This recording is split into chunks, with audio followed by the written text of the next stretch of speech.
Okay, we're back to Cosmo's story. Well, now, let's talk about his eating pattern. He hated dog food and always demanded people food.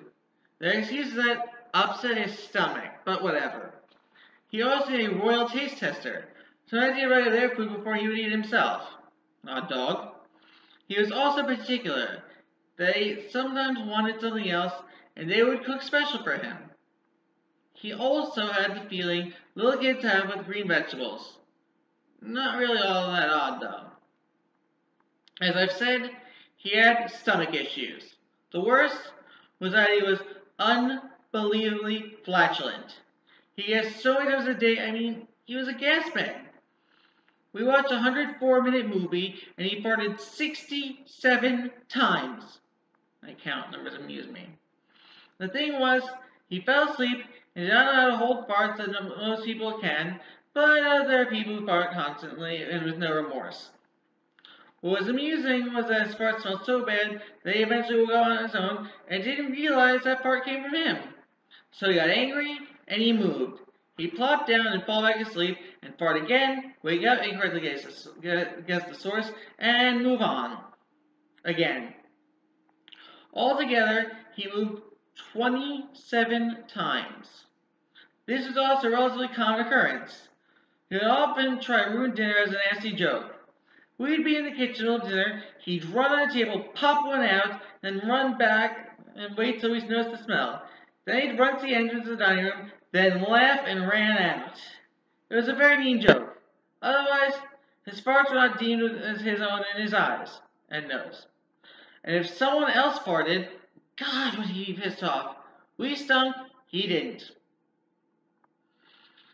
Cosmo eventually developed an eye condition, infection. He went through 4 procedures to the eyes, but ended up totally blind. It was almost funny to see Cosmo look like a Roomba, but also sad. He constantly avoided my aunt, who was on constant oxygen, trying to find where she was. My aunt interpreted this as he loved her so much, but honestly, he wanted to avoid her cords and know where she was so she wouldn't fall on him. Cosmo unfortunately developed an infection. Cosmo, weakened by the surgeries, couldn't pull through. He died in my cousin's arms. Of course, my aunt was flustered because she wanted him to die in her arms. The call was so devastating to me. It just couldn't be true. It mustn't be true. It was just so sudden. No warning. He was just dead. How could it be? There was just no way. How could my puggy buddy have died? I was lost. I was in denial. Stage 1 of grief. I didn't want to be true. I then broke down to tears. I actually cried like that in so many years since my grandma was in a hospital. In that situation, as far as I'm concerned, she died at that point. Not the later time when she died in the world, left the world in the hospital, because I knew she was lost. I really cried. I loved him so much. No one else really seemed to acknowledge my feelings when concerned to my narcissistic aunt, who Cosmo loved her oh so much, and I don't have emotions that I don't count. I don't seem to count my relatives still even these days, because I didn't even get a birthday acknowledgement this year. Anyway, it was a terrible loss. Cos was cremated, but I don't know where Cos's ashes are kept.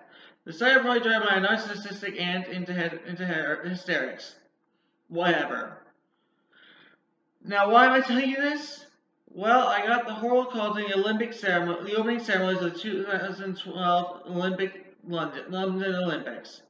And the ceremony was just days ago, so now I remember Cosmo, the life he lived, the love he gave, and all the happy times we had together, and there are many.